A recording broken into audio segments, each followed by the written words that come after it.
दिल्ली में चुनावी बिगुल बज चुका है। हर गली हर मोहल्ले में चर्चा हो रही है कि इस बार ऊंट किस करवट बैठेगा। आम आदमी पार्टी के मुख्यमंत्री अरविंद केजरीवाल को लेकर ग्राउंड रिपोर्ट्स और विश्लेषण यही कह रहे हैं कि उनकी वापसी हो सकती है, लेकिन क्या ये सच में ऐसा होगा? क्योंकि अगर बीजेपी नेताओं के आत्मविश्वास की बात करें तो वे जिस तरह से बयान दे रहे हैं उससे लगता है कि दिल्ली की कुर्सी पर वही बैठने वाले हैं। दिल्ली के चुनावी मैदान में मुकाबले तो आम आदमी पार्टी और बीजेपी के बीच है, लेकिन असली लड़ाई वोटर्स और ईवीएम के बीच हो सकती है। आखिर क्या वजह है कि बीजेपी के बड़े नेता इतनी मजबूती से दावा कर रहे हैं कि वे सरकार बना लेंगे? क्या दिल्ली चुनावों का ट्रेंड अचानक बदलने वाला है? और सबसे बड़ा सवाल, क्या ईवीएम फिर से चर्चा का केंद्र बनेगा?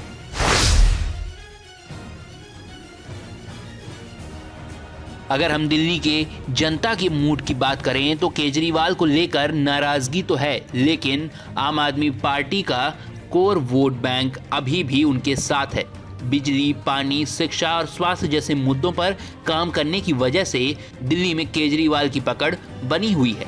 यहाँ तक कि चुनावी सर्वे भी इशारा कर रहे हैं कि आम आदमी पार्टी मजबूत स्थिति में है, लेकिन खेल यहीं खत्म नहीं होता। जैसे जैसे चुनाव नजदीक आ रहे हैं, बीजेपी के नेता और कार्यकर्ता अलग ही आत्मविश्वास में नजर आ रहे हैं। सवाल ये उठता है कि आखिर ये आत्मविश्वास कहां से आ रहा है? क्या उन्हें दिल्ली की जनता पर इतना भरोसा है या फिर कुछ और वजह है?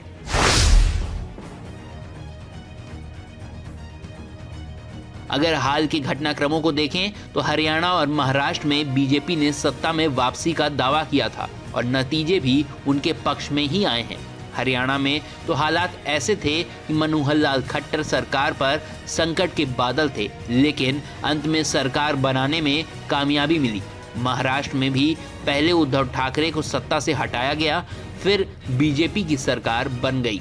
अब यही आत्मविश्वास दिल्ली में देखने को मिल रहा है। बीजेपी नेताओं को पहले से ही भरोसा क्यों है कि वे सरकार बनाएंगे? क्या उन्हें नतीजे पहले से पता हैं?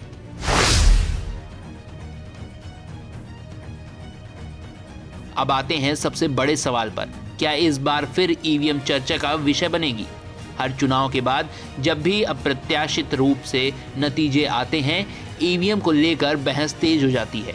विपक्ष का आरोप रहता है कि ईवीएम के जरिए चुनाव को प्रभावित किया गया है।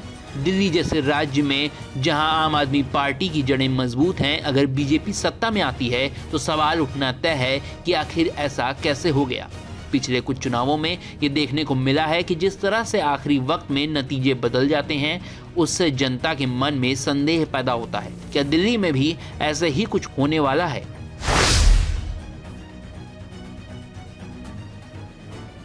दिल्ली चुनाव के दौरान कई तरह की रणनीतियां अपनाई जा रही हैं। केजरीवाल लगातार जनता के बीच अपनी पकड़ बनाए रखने की कोशिश कर रहे हैं, लेकिन बीजेपी की रणनीति कुछ और ही इशारा कर रही है। एक तरफ आम आदमी पार्टी का विश्वास और दूसरी तरफ बीजेपी की गुप्त रणनीति। आखिर किसका दावा सही निकलेगा? अगर आम आदमी पार्टी को सही में जनता का समर्थन मिल रहा है तो बीजेपी को इतना अधिक आत्मविश्वास कहां से आ रहा है? क्या दिल्ली की जनता का मूड चुनाव से पहले ही तय हो चुका है या फिर ईवीएम ही असली गेम चेंजर साबित होगी?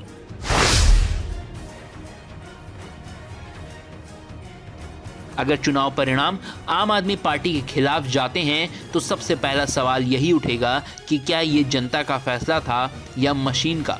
ईवीएम को लेकर पहले भी कई बार विवाद हुए हैं। विपक्ष लगातार वीवीपैट की 100% गिनती की मांग करता है, लेकिन चुनाव आयोग इस पर ध्यान नहीं देता। ऐसे में अगर दिल्ली के नतीजे अप्रत्याशित आते हैं तो विवाद और गहरा हो सकता है। क्या इस बार भी वही कहानी दोहराई जाएगी? क्या फिर से ईवीएम की गड़बड़ी का मुद्दा गरमाएगा?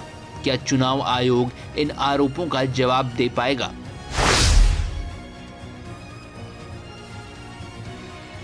दिल्ली का चुनाव महज एक राज्य का चुनाव नहीं है, ये 2024 के लोकसभा चुनावों से सबसे बड़ा टेस्ट है। अगर बीजेपी दिल्ली में जीतती है तो ये उनके लिए मनोवैज्ञानिक बढ़त होगी, और अगर आम आदमी पार्टी जीतती है तो विपक्ष के लिए ये एक मजबूत संदेश होगा कि बीजेपी को हराना संभव है। लेकिन असली खेल तब शुरू होगा जब नतीजे चौंकाने वाले होंगे। अगर बीजेपी जीतती है तो सवाल होगा कि क्या ईवीएम ने भूमिका निभाई। अगर आम आदमी पार्टी जीतती है तो बीजेपी कहेगी कि जनता ने उन्हें नकार दिया है। दिल्ली की राजनीति में अगले कुछ हफ्ते बहुत अहम होने वाले हैं, लेकिन एक बात तय है कि इस बार चर्चा का सबसे बड़ा मुद्दा कोई नेता नहीं होगा, कोई पार्टी नहीं होगी, बल्कि ईवीएम होगी। I will come to the EVMs. बहुत बार ईवीएम्स के बारे में हम लोग बात कर चुके हैं, लेकिन आज मैं फिर से ये सब एक पब्लिक डोमेन में डालना चाहता हूं, ताकि ये अभी अब स्लाइड्स भी आपको ये वाली सब हाथ की हाथ सोशल मीडिया पर भेजी जा रही हैं। Let me explain this properly again, क्योंकि इतने डाउट्स क्रिएट करने की कोशिश हुई है कि पब्लिक को पता लग जाना चाहिए। एक बार चुनाव की तारीख से 7 या 8 दिन पहले ईवीएम्स को कमीशन किया जाता है, उसमें सिंबल डाले जाते हैं, वो एजेंट के सामने डाले जाते हैं। उसके बाद में उसको मॉकपोल करने की छूट होती है, वो उसी दिन मॉकपोल करके देख लें सिंबल ठीक पड़ गए, उसी दिन उसमें नई बैटरी डाली जाती है, उसी दिन वो बैटरी सबके सामने में सील होती है। उसके बाद उसको उठा के ईवीएम्स को स्ट्रांग रूम में जमा किया जाता है, उन्हीं के सामने सील लगाई जाती है। उसके बाद में जिस दिन पोलिंग डे होगा उस दिन सील उनके सामने तोड़ी जाती है, and they are allowed to remain at the strong room. Polling day में डिस्ट्रीब्यूशन के बाद पोलिंग स्टेशन पे सबसे पहले कहा जाता है आपको ये वाली सीरियल नंबर की पोलिंग ईवीएम दी गई थी, प्लीज चेक वही है, आपने सील लगाई थी, प्लीज चेक वही है, उस दिन आपने मॉकपोल किया था, आज फिर कर लीजिए, सुबह सबसे पहले फिर मॉकपोल कर लीजिए। Polling agent is inside the polling station. शाम को वो दिन भर रिकॉर्ड रखते हैं कौन आया कौन गया। शाम को पोल खत्म होने से पहले, पोलिंग स्टेशन छोड़ने से पहले form 17C account of votes, किसमें कितने वोट पड़े इसकी संख्या उनको दे दी जाती है। I will cover this point again when I come to VTR. EVMs को वापस स्टोर रूम में लाया गया, फिर उनके सामने ताला लगाया गया, फिर काउंटिंग के दिन आए, फिर कहा भाई काउंटिंग में फिर देख लो वही मशीन है, फिर सील चेक कर लो। उसके बाद में फॉर्म 17C से मिला लो। अगर 17C से काउंट मिलेगा तभी काउंटिंग प्रोसीड करेगी। तो पोलिंग स्टेशन छोड़ने से पहले आपके हाथ में 17C दे दिया, काउंटिंग से पहले फिर मैच करके आपको दिखा दिया। उसके बाद 5 रैंडमली सेलेक्टेड वीवीपैट्स की गिनती भी कर ली। ये नेक्स्ट सारी चीजों को बहुत बार चैलेंज किया गया। देखिए, मैंने पिछली बार भी एक किताब आपको दिखाई थी जो हमने बनाई है, वेबसाइट पे डाली है, आज फिर दिखाता हूं। माननीय हाई कोर्ट्स और सुप्रीम कोर्ट ने क्या कहा है। उन्होंने कहा है कि ईवीएम हैक हो ही नहीं सकती। There is no evidence of unreliability और any drawback in the EVM. I am circulating it, please see the details. Details are there in the court orders. Court orders are here compiled. They are on our website.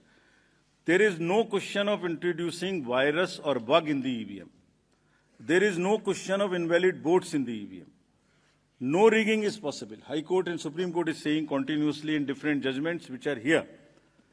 No alteration in results is possible by activating a Trojan horse or a virus. Evidence inspires confidence of the court that they are tamper-proof. What else can be said? EVMs are foolproof devices for counting. Allegations of tampering are baseless. We are not saying. We are speaking now because we don't speak when elections are on. And I want to clarify this so that it remains. Questions are not asked. When asked, at least you are all equipped to check them before writing. Invention is undoubtedly a great achievement and national pride. EVM with VVPAT system ensures accuracy of voting system. ECI has successfully held free and fair elections. Lowering down of the image and prestige of the constitutional body cannot be allowed. On paper ballots, return to outdated paper ballot system is unwarranted, regressive. This is aimed at derailing the electoral process. What else can be said? Friends, everything is in the form of an FAQ available. We have uploaded, we have conveyed to from wherever these questions have come. Please refer to them. और आप हमसे जुड़े रहने के लिए subscribe करें YouTube पर, follow करें ट्विटर पर और लाइक करें Facebook पर। और ज्यादा जानकारी के लिए आपको टाइप करना होगा सिर्फ न्यूज नशा।